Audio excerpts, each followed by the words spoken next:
Hi, welcome to another lesson for tapspanish.com. For this lesson, we will learn some phrases in Spanish for when you travel. Let's start with ¿dónde?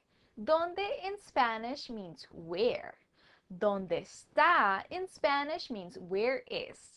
Let's use ¿dónde está to ask for the location of common places you want to find if you're traveling in a Spanish-speaking country.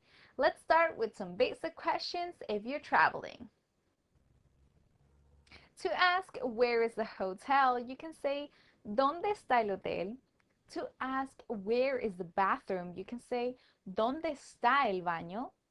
And to ask where is the airport, you can say ¿Dónde está el aeropuerto? Next, we'll study a few phrases for when you want to take the transportation in the city you're in.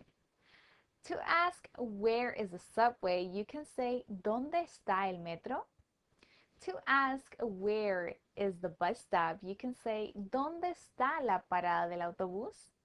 And finally, to ask where is the taxi stand, you can say ¿Dónde está la parada de taxis?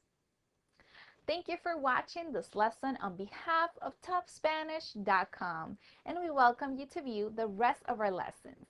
Hasta luego!